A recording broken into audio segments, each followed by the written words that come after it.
Tapi bener loh, saya tuh dari dulu kepengen sekali satu kata ini harus dihapus dari kamus para TKW atau TKI tanpa disadari. Sebenarnya satu kata ini itu sudah tanda kutip ya, menjerumuskan banyak sekali para TKW dan TKI selama puluhan tahun.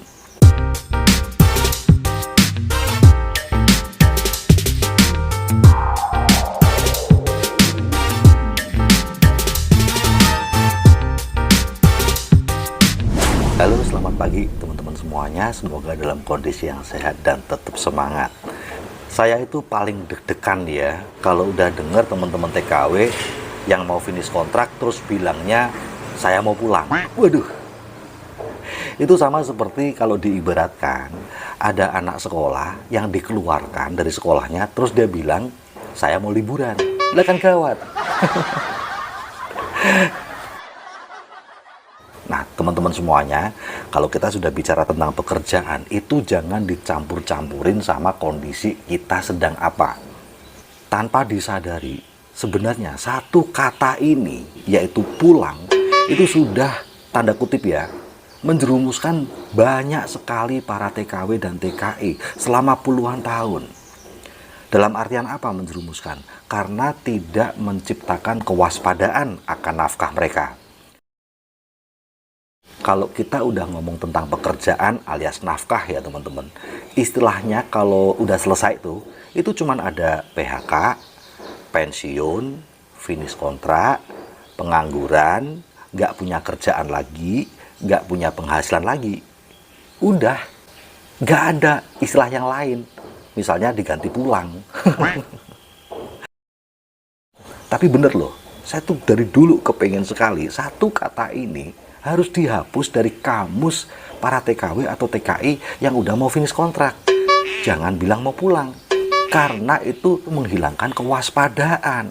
Kita ambil contoh ya, orang kerja apapun, mau dia kerja kantoran, karyawan ya, yang gajian gitu misalnya ya, atau dia kerja kontrak gitu ya, kerja di pabrik yang dikontrak gitu ya. Nah, ketika mereka sudah tahu kapan mereka tidak bekerja lagi, entah karena masa pensiun ya, entah karena memang kontraknya udah selesai, atau mungkin karena kena PHK gitu ya, alias dipecat, tidak ada yang akan bilang, bulan depan gue mau pulang. Nggak ada. Istilah yang selalu mereka gunakan pasti akan bilang, bulan depan saya mau pensiun, bulan depan saya udah nganggur, bulan depan saya kena PHK, bulan depan saya bisa dipecat, bulan depan saya nggak punya penghasilan, bulan depan saya nggak ada kerjaan. Ya, memang yang dengerin ataupun yang ngomong tuh rasanya juga nyesek ya, karena seseorang akan kehilangan pekerjaan bulan depan. Alias, seseorang akan kehilangan nafkah buat keluarganya bulan depan.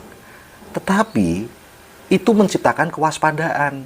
Sehingga paling tidak nih, orang-orang yang mengalaminya sudah melakukan persiapan sejak sekarang sebelum itu terjadi.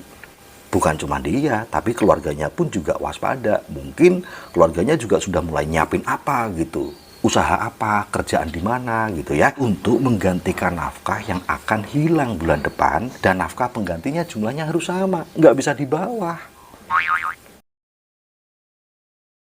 Itulah sebabnya teman-teman kalau di Indonesia jarang sekali kita mendengar ada pensiunan yang hidupnya sengsara. Jarang, walaupun ada, tapi jarang sekali.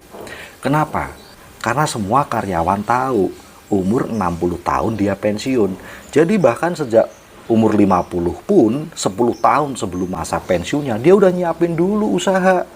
Dia nabung, dia bikin bisnis. Karena dia tahu 10 tahun lagi saya kehilangan pekerjaan. Saya kehilangan nafkah, saya pensiun.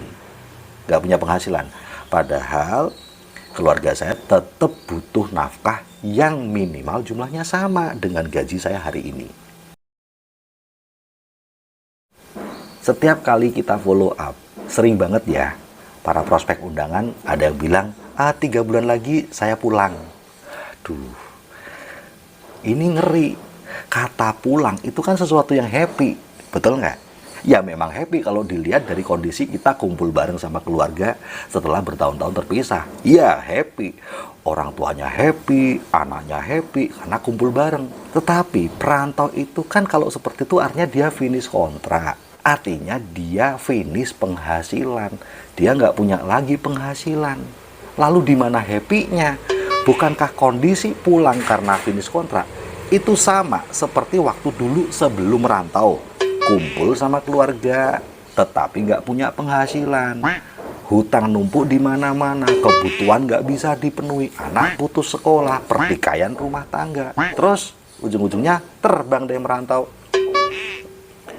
Ini loh, jadi jangan bilang mau pulang. Saya 3 bulan lagi finish kontrak. Saya 3 bulan lagi nganggur. Saya 3 bulan lagi nggak punya penghasilan. Itu memang pahit untuk diucapkan, tetapi itu akan membuat kita punya kewaspadaan untuk mulai membangun sebuah usaha yang akan menggantikan penghasilan yang akan hilang. Itu lebih waras kalau menurut saya. Misalnya gaji TKW sekitar 6 juta, terus tiap bulan dikirimkan buat keluarganya selama bertahun-tahun. Bukankah berarti kebutuhan keluarga standarnya udah kayak gitu? Lalu kemudian TKW ini pulang dan tidak ada 6 juta setiap bulan. Dia gantikan dengan dia cari kerjaan apalah, jual sayur di pasar, buka warung. Tapi apakah bisa 6 juta per bulan hasilnya? Kalau memang bisa, ngapain nggak dari dulu aja kayak gitu? Alasan dia merantau kan karena dia kerja apapun nggak akan menghasilkan 6 juta seperti yang dibutuhkan keluarganya dia. Betul tidak? Nah kita bilang ini halu ya, atau halusinasi gitu. Sesuatu yang gawat tapi dipandang dengan cara yang enteng, menggampangkan. Apalagi ditambah-tambahin lagi sama orang tuanya, hore kamu akan pulang nak. Atau anaknya, hore mama akan pulang. Yang dilihat cuma sisi ketika mereka kumpul ketemu pertama kali. Tetapi faktanya kalau udah 2 minggu ya kejang-kejang. Beras aja bisa pinjem tetangga. Anak mulai nggak bisa bayar SPP. Listrik diputus. Orang tua sakit bingung karena nggak ada uang untuk ke dokter atau beli obat. Pusing. Nah, terus di mana itu keceriaan waktu dulu sebelum finish kontrak dia ngomong mau pulang? Jangan membayangkan seperti narapidana yang ada di dalam penjara, ya misalnya nih dia punya pekerjaan kan sebelumnya, terus dia melakukan tindak pidana sehingga dia masuk penjara nih. Nah di penjara memang dia nggak bisa punya nafkah, di penjara semuanya berantakan, dia nggak bisa menghasilkan uang untuk keluarganya, betul nggak? Nggak bisa kumpul dan juga nggak bisa menghasilkan penghasilan, betul nggak? Nah sehingga ketika masa tahanannya selesai, misalnya 3 bulan lagi kamu bebas ya, maka dia bisa bilang, saya 3 bulan lagi pulang, happy. Kenapa? Dia bisa bekerja lagi di luar, menghasilkan penghasilan lagi, yang selama ini tidak bisa dia lakukan ketika dalam penjara. Bukan cuma happy kumpul sama keluarga, tapi dia bisa bekerja dan punya nafkah lagi untuk keluarganya kalau sudah bebas dari penjara. Lah, boleh nih narapidana ini ngomong 3 bulan lagi saya mau pulang. Nah, tapi kalau TKW?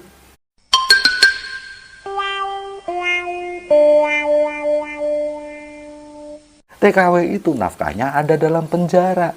Sehingga dia nggak bisa bilang, saya 3 bulan lagi mau pulang. Seolah-olah kayak narapidana tadi. Karena di luar penjara dia nggak punya penghasilan. Emang bisa gitu keluarga hidup tanpa penghasilan? Atau punya penghasilan tetapi kecil sekali, hanya 1/4 gajinya misalnya. Susah. Itulah sebabnya teman-teman semuanya yang sekarang masih terpenjara, ya gempur jalankan TNC ini bareng kita. TNC ini dikerjakan untuk punya hasilnya sebelum Anda nanti pengangguran. Sebelum nanti Anda finish kontrak. Bukan saat Anda finish kontrak baru memulai. Itu mah udah kejang-kejang baru bikin usaha. Ya nggak bisa. Karena usaha itu butuh darah air mata. Lalu kenapa harus TNC?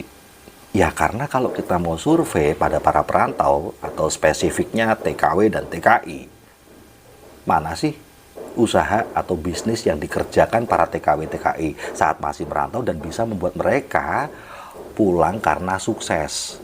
Saat mereka finish kontrak, usaha itu sudah bisa menyelamatkan mereka di Indonesia. Selain TNC mana ada? Nggak ada. Jadi gimana? Apakah teman-teman masih mau pakai istilah pulang untuk menggambarkan kondisi finish kontrak? Apakah Anda masih mau menggunakan istilah pulang untuk menggambarkan kondisi Anda nggak punya penghasilan lagi? Jangan deh. Itu nanti halusinasi. Nanti saingan sama kuntilanak, melayang. Kakinya nggak nyentuh tanah.